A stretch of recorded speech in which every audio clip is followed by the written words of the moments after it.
السلام عليكم ورحمة الله وبركاته. ازيكم عاملين ايه؟ يا رب تكونوا بخير. وحشتوني كتير كتير جدا، مفتقداكم جدا، مصورناش بقالنا كتير، بس خلاص رجعت لكم وهنبدأ السنة الجديدة وكل حاجة مع بعض بإذن الله. بس قبل اي حاجة زي ما تعودنا كل مرة، متنساش تعمل لايك شير سبسكرايب وكمان تفعل زر الجرس عشان يوصلك كل جديد، وما تنساش تنزل تحت تكتب كومنت لطيف شبهك للدفعة الجديدة او دعوة ليك او اي حاجة، براحتك جدا. طب انا هتكلم معاكم النهارده على ايه؟ انا جاي اتكلم معاكم النهارده لو انت الكليه بتاعتك مش عاجباك، لو انت حاسس ان المعهد اللي جالك مش حلو، خصوصا بتوع المرحله الثالثه اللي لسه ظاهره النهارده، تعمل ايه وتروح فين وايه الدنيا؟ يلا نبدا نشوف احنا هنعمل ايه.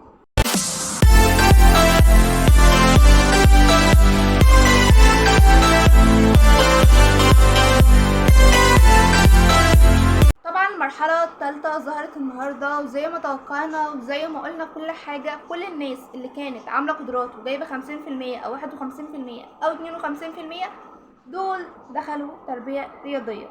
طب الناس بقى اللي ملحقتش، أو الناس اللي مش عاجبها الكلية بتاعتها، أو الناس بالذات اللي بعتتلي كتير النهاردة ان هي جالها معهد مش عارفة تعمل ايه او تروح بفين او فيما بعد هتكمل ازاي او هتعمل ايه، ده اللي انا جايه ارد عليكم النهارده فيه، وده اللي انا جايه اقوله لكم. بس تابعوا معايا للاخر، وكل سؤال عندك او كل حاجه محتاجها تلاقيها في الفيديو ده، بس اصبر للاخر.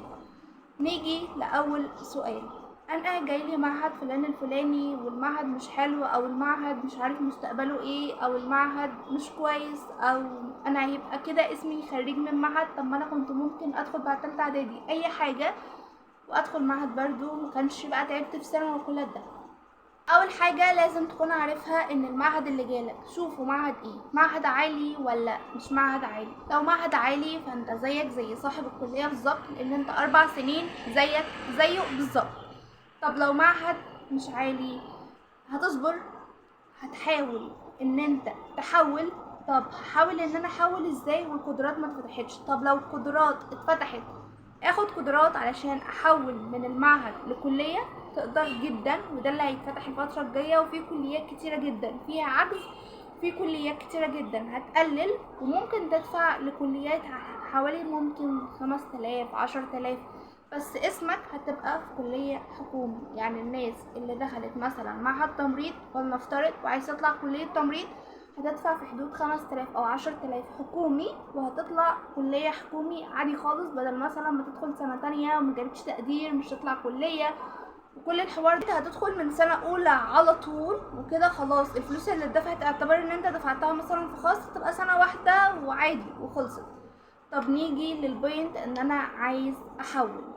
هتحول الفترة الجاية وهتقدر ان انت تحول، بس من الكلية. ومش الكلام مش للي جايبين معهد بس، الكلام من المرحلة الاولى والتانية والتالتة. تقدر ان انت تحول من مكانك لمكان تاني، بس من خلال ادارة الجامعة. ليه من خلال ادارة الجامعة؟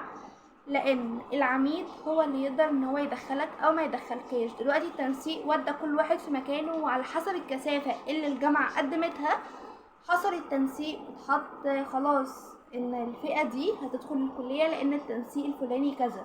طب الكلية بقى كان فيها سمر كورس، وكان في اماكن فاضية، وكان اي حد ممكن يدخل، فهيحتاجوا عدد زيادة شوية عن العدد اللي موجود.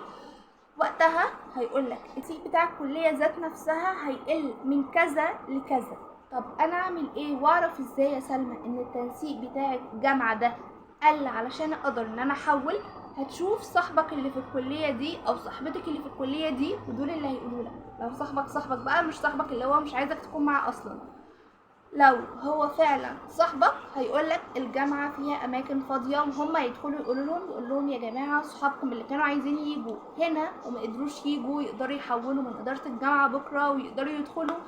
فالدنيا هتكون بيس جدا، الدنيا هتكون سهلة جدا. التنسيق السنة دي انا عارفة ان هو ما كانش احسن حاجة، بس الفرص اللي جايه كتير، القدرات اللي هتفتح تاني هتبقى ليكم بالذات. يعني هي مفتحتش السنه اللي فاتت بس فتحت السنه اللي قبلها، فكل حاجه معاكم السنه دي لحد ما كويسه. هي مش احسن حاجه واتظلمتوا كتير في النتيجه كتير جدا، بس اكيد في حاجه هتحصل، واكيد في خير جاي، واكيد ربنا هيعوض تعبك ده وهيعوضك تعب ثانويه عامه. وكل اللي فات خلص خلاص، كل اللي جاي حياه جديده وحياه حلوه، حياه هتقدر ان انت تشوف فيها مستقبلك. خلاص بقينا اولى جامعة، بقينا ناس مسؤولة عن نفسنا، بقينا ناس هنقدر نعتمد على نفسنا الفترة الجاية. باباكي هيبعتك السكن الجامعي او هينزلك سكن، باباك هيبعتك سكن وهينزلك سكن، فخلاص تبقى معتمد على نفسك اعتماد كلي، لان انت وقتها بقى تبقى ملزم بكل حاجة. يعني ايه؟ يعني احنا خلاص ما عدناش اطفال بقى لحد تالتة ثانوي. تقولي يعني انا كنت في تالتة ثانوي طفل؟ كنت طفل. فيما بعد ذلك خلاص انت ما بقتش طفل. اولى جامعة لا، انت بقى ليك حياة وليك مستقبل وليك كل حاجة هترسمها لنفسك. يعني ابدأ ادور على شغل، ابدأ ادور على شغل، ابدأي ادور على شغل، ابدأي خلي وقتك مثلا يكون في طاقة، يكون في بركة. لو الجامعة بتاعتك او الجامعة بتاعتك نظري، فبالتالي مش هيكون فيها وقت كتير، يعني ممكن يكونوا 3-4 ايام، 5-6 ساعات، 4-5 ساعات، 3 محاضرات، محاضرتين، فالدنيا هيكون بيس والطف. طب لو حضرتك الجامعة بتاعتك عملي، لو الجامعة بتاعتك عملي بالتالي الوقت هيكون مضغوط معاك شوية، بس هتعدي. وقتها تقدر تشتغل برضو بس من البيت بقى، مش تقدر ان انت تشتغل من برا، ومش هتقدر ان انت تنزل برا للأسف. ف بس اللي جاي ان شاء الله كويس. الجامعة حياة حلوة، مرحلة كويسة جدا، اعمل فيها صحاب، بس مش من اول يوم صاحبي وصاحبي وصاحبي خالص. صاحبك اللي هتعرفه في اول يوم ده هو اول واحد هيسلمك عند اول محطة في الجامعة. وهنتكلم ان شاء الله عن كل حاجة خاصة بالجامعة وكل عيوب الجامعة والبدايات بتاعة الجامعة وبدايات السنة الدراسية. كل ده هنتكلم عنه الفترة الجاية. بس انزلوا تحت اكتبولي محتاجين ايه اول حاجة، ومحتاجين اعرفكم ايه علشان اقول لكم كل حاجة وكل حاجة خاصة بالدنيا دي كلها الفترة الجاية. وخلاص بقى ما عادش فيه غياب، كل يوم هنكون موجودين مع بعض، وهنبدأ مع الدفعة الجديدة بتاعة 24، وهنبدأ بقى نعمل كامبات وتحديات وكل حاجة. دفعة 24 برضو استنوا الفيديو اللي عليه الدور، هنتكلم فيه عن كل حاجة خاصة بيكو. هعمل معاكم كامبات، هبقى معاكم وهتكلم معاكم على الناس اللي بعتت لي قصصهم سوري. والناس اللي بتشوف الفيديو ده برضو يلا ادخل ابعتلي انستا او تليجرام على القصة بتاعتك، او انت عملت ايه في ثانوية عامة، بدأت امتى، جبت كام، ايه الدنيا، اتظلمت ما اتظلمتش، كل حاجة احكوها عشان نحكيها للدفعة الجديدة علشان يكون عندهم فكرة عامة عن الموضوع الخارجي. اكيد طبعا انا ماشي مخلصاها من 3 سنين، يعني انا السنة دي في 3 جامعة، بس برضو مش هتكون ادق يعني زي الدفعة اللي لسه مخلصة. هنحكي كل حاجة، وهنتكلم في كل حاجة الفترة الجاية ان شاء الله. يلا كده الفيديو بتاعنا خلص. لو محتاج اي سؤال او محتاج اي حاجة انزل تحت اكتب، وانا هرد على كل الاسئلة وهرد على كل حاجة. وبالمناسبة الناس اللي طلبت مني الشغل او طلبت مني ان هي محتاجة تعرف حاجات اكتر اكتبوا تحت برضو، وانا هقول لكم على شغل حلو قوي هتكسب منه بالدولار من بره مصر وانت قاعد في بيتك. لو الفون بتاعك فيه باقة بس او فيه كارت ب10 جنيه فكة، يعني لو معاك حاجات بسيطة هتقدر ان انت تشتغل الشغلانة دي وهتقبض بالدولار. والشغل حلو جدا جدا جدا، مستقبلها حلو الشغلانة دي.